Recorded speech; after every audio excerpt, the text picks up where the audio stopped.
Dear friends of the Dokfest, we were all looking forward to following the motto of this year's edition of the festival, Back to the Cinema, and to experience gripping international documentary films together.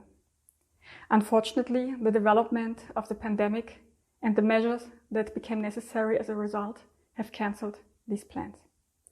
It is therefore also a very special achievement of the Dokfest team around Gerhard Wissner that they succeeded in converting the festival completely into digital presentation forms within the short time available. This means that the Dokfest can be held even under the difficult conditions. I would like to thank also all the supporters and sponsors for their willingness to commit themselves to the festival and thus to culture in Kassel, even also under those difficult conditions. All this is obvious, only possible with enormous effort and great deal of energy. Culture is an important platform on which we continuously negotiate how and under which conditions we want to live, what makes us a society. Therefore, culture must be promoted and supported right now. I'm therefore delighted that the Golden Key is an award that specially promotes young documentary filmmakers and thus creates future prospects for young filmmakers in these challenging times. I hope you enjoy the virtual award ceremony that follows now, and thank you for your loyalty to the festival, also in its digital form. Stay healthy, stay tuned, and see you soon.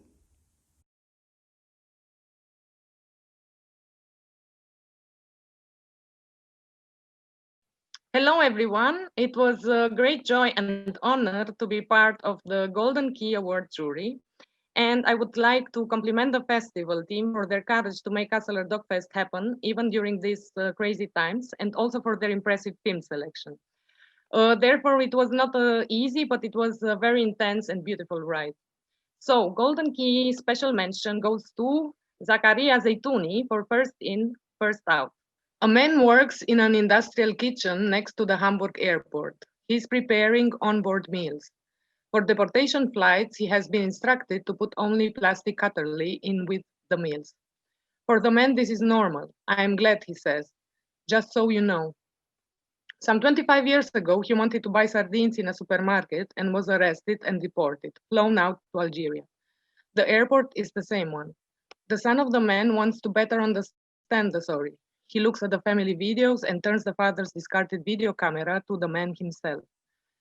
That the camera by now produces incomplete pictures seems on a technical level to preempt the essence which characterizes the film as a whole, because the father doesn't want to reminisce about the events of the past. Perhaps he also can't, or he's not allowed to. His memories seem to be sorted into the useful and the superfluous. He himself has returned, but at the same time remains absent. When the father is silent, the mother attempts to explain. She picks up in an attempt to soberly outline the extent of the endured damage. She hopes that the normality lived today will help to bear the beaten wounds. In the film itself, the found material collides with the material that is self-produced, similarly to the way the normalcy of the catering work clashes with the work of the deportation. Sound and picture are organized boldly. The almost completely silent father is, on one hand, visible. Audible, on the other hand, is the mother, who remains unseen throughout. It is an intoxicatingly simple film. But what is it about? About a family, about a flight and arrival, about remaining outside? And who wrote the book that this story is based on? Neither the filmmaker nor his father. This much is clear. An idea arises greater than this supposedly small film itself. The book needs to be edited. The laws it is based on must be repealed. Because if that which becomes apparent through this story is really supposed to be the consensus of the society in which it takes place, then this society has a problem.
Before realities were set in concrete, somewhere in the beginning, the idea must have emerged that urban coexistence is plannable.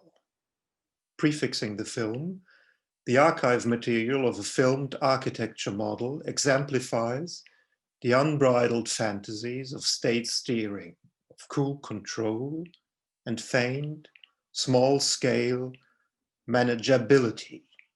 Zingonia, urban project of the 60s, province, Bergamo, Italy. This is the setting of the film L'Artificio. The filmmaker answers these observed imaginary worlds neither with her own fantasies, nor by contenting herself with obvious criticism. Rather, she approaches, listens, and is there. And at this place, she follows the ideas, systems, and fantasies of the people who enliven the place. Cleanliness is close to godliness. Somebody has tagged in Arabic letters on a wall. Then a young body flies into the picture from the upper frame, landing on the turf and running away.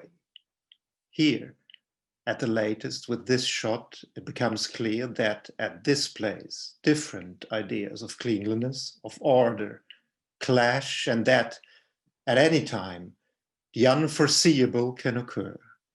Content-wise, it is remarkable that the film doesn't represent this as a problem, but rather as a space for opportunity. Also remarkable is the way these observations are transferred to the cinematic form. In the end, there are few situations and many omissions, which are compacted to a complex whole. A whole, however, that remains permeable and never requires that it's conclusively explainable, understandable, or manageable.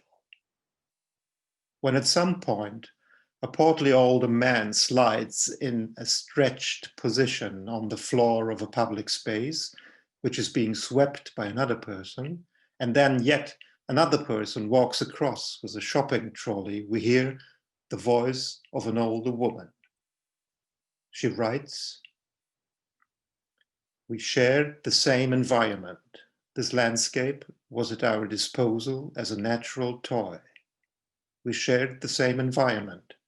It was an area where everything was at our disposal. Everything ends. It was just a dream." People with construction hats and safety vests look out with expectation from within the picture. Between a resident's poem and the concrete reality of the physical space, a tragedy unfolds which needs no further emotional intensification through cinematic device.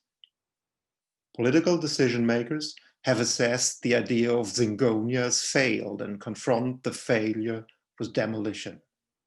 That this judgment should, at first, be distrusted, and that there are other perspectives on architecture and the society which it stimulates.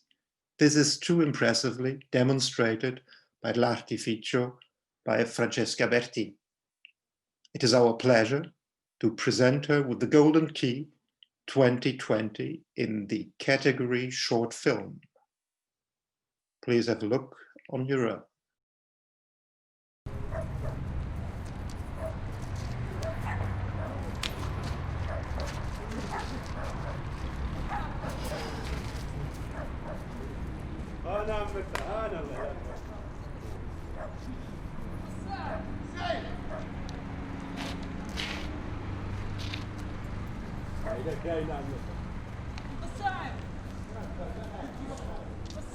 نضرب بك التراكسير الساعة جا قول تخليها قول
Hello, Kasseler Dokfest. Dear team, dear jury, thank you so much for this prize. I'm very, very excited. I would like to thank the inhabitants of Zingonia who welcomed me in their home, especially Anna, Maria, Lilian, Guglielmo, Maktar, Adele, the Zingo gang, and Nunzio. And of course my team, Max, Malte, Elena, Rike, Mario, Stefan and Stefan, and who support me through the process, Bernd and Pepe. It would be fun to celebrate together. Many greetings from Hamburg.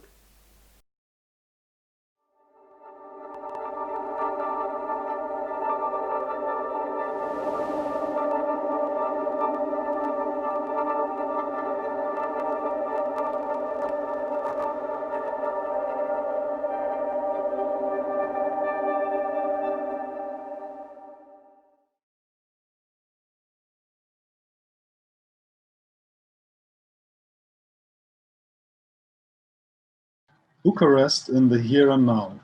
This metropolis of millions grows in infrastructure, work and living space. At its edge lies the largest urban nature reserve in Europe. Attentively and without bias, the film tells of a Romanian family of 11 who for 20 years have made this place their home. They live here without modern comfort, infrastructure or social educational institutions, in a simple shack on the edge of a small lake where the children of the family play together and where fish are caught. A lake which marks the center of their family life.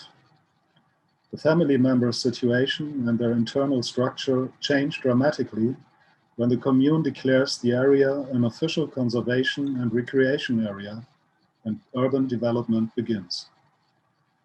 The growing city of Bucharest imposes a refuge, and the family is given a new life in the modern society of the outskirts of Bucharest. Without romantic glorification of self-imposed distancing and estrangement from civilizing certainties, the film questions criteria and ideas of home and family coexistence. The film offers reflection on aspects of gentrification and possibilities and the limits of adaptation, without claiming to give closing answers. A particular closeness between the filmmaker and the members of the family allows direct conflicts and feelings in light of the changing living situation, which can hardly be influenced, to become impressively visible. Generational conflicts, mutual fears, and each individual family member's handling, which ranges from resignation to inner struggle, from approach to flight, are accompanied respectfully and attentively until finally arriving at the imminent breakdown of the family. Editing, dramaturgy, and camera work are convincing and create closeness to the protagonists without distorting or reshaping the ambivalence of change. Radu Ciorniciuc Acasa is both a direct and a reflective observational documentary film, and for this reason, it is being awarded with the Golden Key 2020 in the category Feature Film.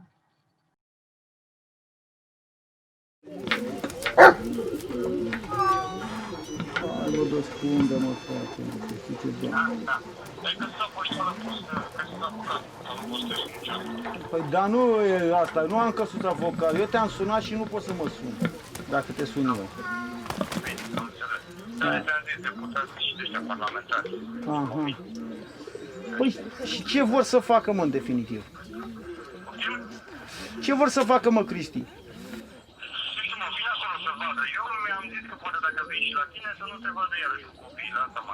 Băi, băiatul...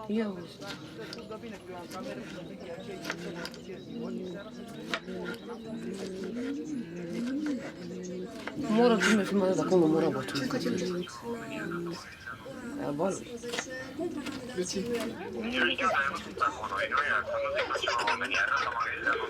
Bine, lasă că văd de ce fac, nu mi-e frică mie de asta.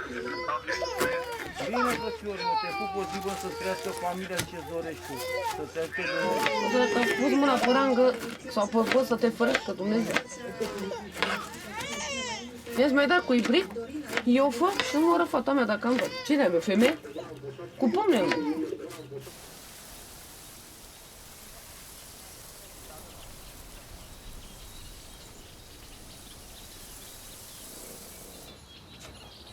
Haide, mă. Haide, Vali, cu mine. Unde faci? Ce te-am copilare din asta? Haide, Vali, înțelegeți. Vezi că este un copil. Nu mă luat tot în căpățânare, înțelegeți-vă, Vali, și pe mine. Haide. Haide. Haide.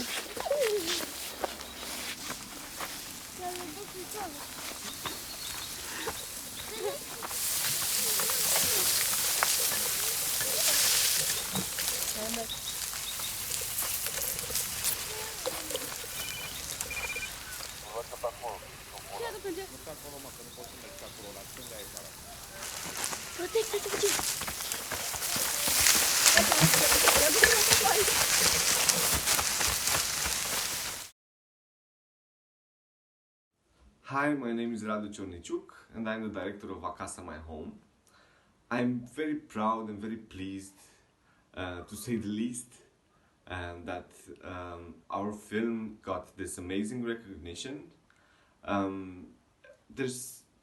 When we started this project, in all honesty, we had nothing. So having this attention and having all these amazing people and amazing festivals awarding us for our work means a lot. It gives us strength. It gives us courage to continue this work, and also it gives us confidence that our film, the story of the Enache family, will inspire the audiences and will start meaningful conversations that we all need to be better, to get closer to ourselves, and to succeed in just being good human beings. So thank you so much, stay healthy, and I hope I'll meet you soon in person.